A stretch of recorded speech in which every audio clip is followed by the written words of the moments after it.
ಸುನ್ವಂತಿ ಅಂತ ಒಂದು ಪ್ರಯೋಗ. ಭಾಗವತದ 11ನೇ ಸ್ಕಂದದ 4ನೇ ಅಧ್ಯಾಯದ 10ನೇ ಶ್ಲೋಕ ಅದು. ತ್ವಾಂ ಸುನ್ವತಾಂ ಸುರಕೃತ ಬಹವೋಂತರಾಯ ಅಂತ ಆ ಪ್ರಯೋಗ. ಅಲ್ಲಿ ಈ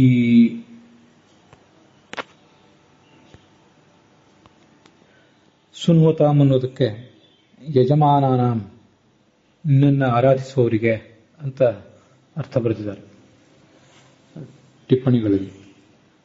ಇದು ಮೂಲತಃ ಧಾತು ಯಾವುದು ಅನ್ನೋದನ್ನು ಗಮನಿಸಬೇಕು. ಈಗ ನಮಗೆ ಇದಕ್ಕೆ ಸರಿಯಾದಂಥ ಅರ್ಥ ಕೊಡುವಂಥ ಧಾತು ಕಾಣಿಸೋದಿಲ್ಲ.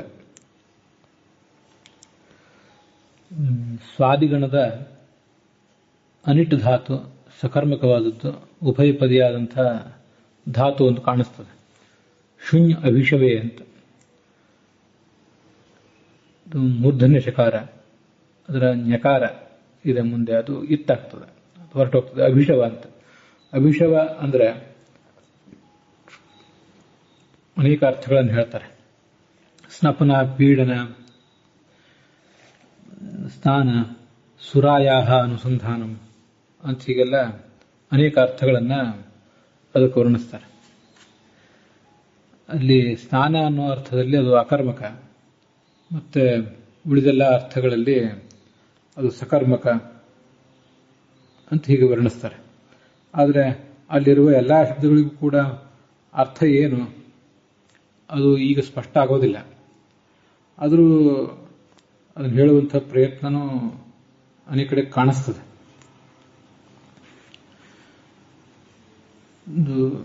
ಸ್ನಾನ ಮಾಡು, ಟು ಎಕ್ಸ್ಟ್ರಾಕ್ಟ್, ಅಲ್ಲಿ ಹಿಂಡಿ ತೆಗೆಯೋದು, ಟು ಜ್ಯೂಸ್ ತೆಗೆಯೋದು, ಗಿಟೇಟ್ ಪ್ರಕ್ಷುಬ್ಧ ಮಾಡೋದು, ಚರ್ನ್ ಅಂತ ಹೀಗೆಲ್ಲ ನಾನಾ ಥರದ ಅರ್ಥಗಳು ಕಾಣಿಸ್ತವೆ. ಸುರಾಯಾಹ ಅನುಸಂಧಾನಂ ಅಂತ ಅನ್ನೋದು ಕೆಲವು ಕಡೆ ಕಾಣಿಸ್ತದೆ, ಕೆಲವು ಕಡೆ ಕಾಣಿಸೋದಿಲ್ಲ. ಆದ್ರಿಂದ ಆ ಸುರಾನುಸಂಧಾನ ಅಂತ ಅನ್ನೋದು ಏನದು, ಅದಕ್ಕೆ ಕೆಲವು ಕಡೆ ಡಿಸ್ಟಿಲ್ ಅಂತ ಕೊಟ್ಟಿದ್ದಾರೆ.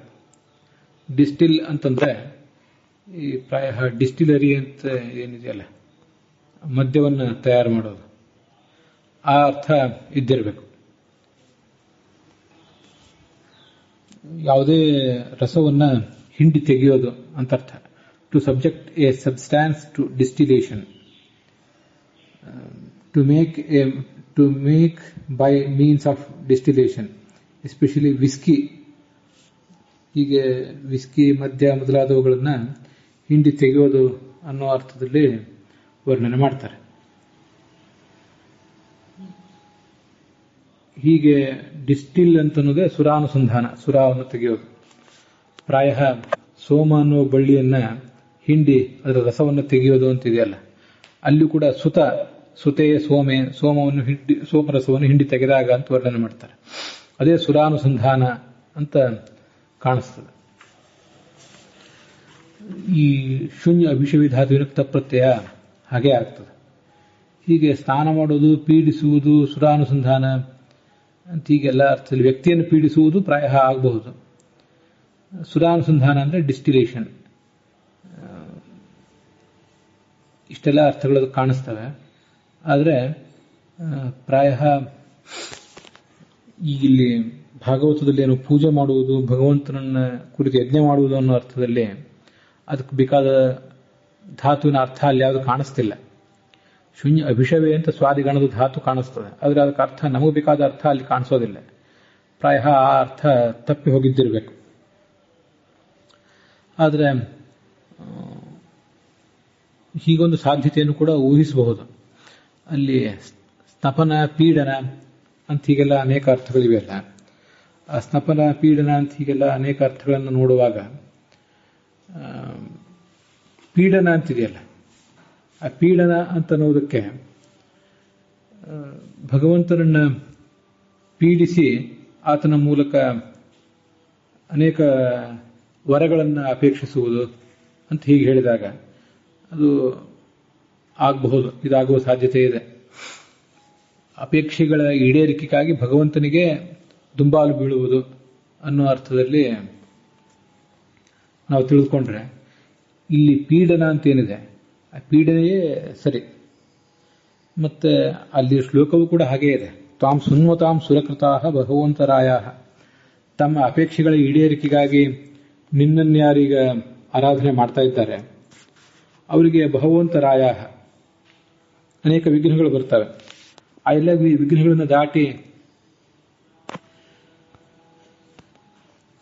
ನಿನ್ನ ಪದವನ್ನು ಆರಾಧಿಸುವವರು ಯಾರು ಅಂತ ಹೀಗಲ್ಲಿ ಕಂಡು ಬರ್ತದೆ. ಅದರಿಂದ ಪೀಡನ ಅನ್ನೋ ಅರ್ಥವೇ ಅಪೇಕ್ಷೆಗಳ ಈಡೇರಿಕೆಗಾಗಿ ವ್ಯಕ್ತಿಯೊಬ್ಬನನ್ನ ಪೀಡಿಸುವುದು, ಅವನನ್ನೇ ಒತ್ತಾಯಿಸುವುದು ಅನ್ನೋ ಅರ್ಥದಲ್ಲಿ ತಿಳ್ಕೋಬಹುದು ನಾವು. ಛಾಯಾರ್ಥಗಳು ಸ್ವಲ್ಪ ಸ್ವಲ್ಪ ಈಗ ಬದಲಾವಣೆ ಕಾಣ್ತವೆ. ಯಜಮಾನ ನಿನ್ನನ್ನೇ ಕುರಿತು ಯಜ್ಞ ಮಾಡುವವರು ಅಂತ ಟಿಪ್ಪಣಿಗಳಲ್ಲಿ ಅರ್ಥ ಇದೆ. ಹೀಗೆ ವ್ಯಕ್ತಿಯೊಬ್ಬನನ್ನ ತುಂಬಾ ಒತ್ತಾಯ ಮಾಡಿ ಪರಿಪರಿಯಾಗಿ ಆತನನ್ನು ಪ್ರಾರ್ಥಿಸುವುದು ಅಥವಾ ಪೀಡಿಸಿ ನಾವು ಬೇಕಾದನ್ನು ಪಡ್ಕೊಳ್ಳುವುದು ಇಂಥ ಸಂದರ್ಭದಲ್ಲಿ ಪ್ರಯೋಗ ಮಾಡಬಹುದಾದಂಥ ಒಂದು ಧಾತು ಇದು.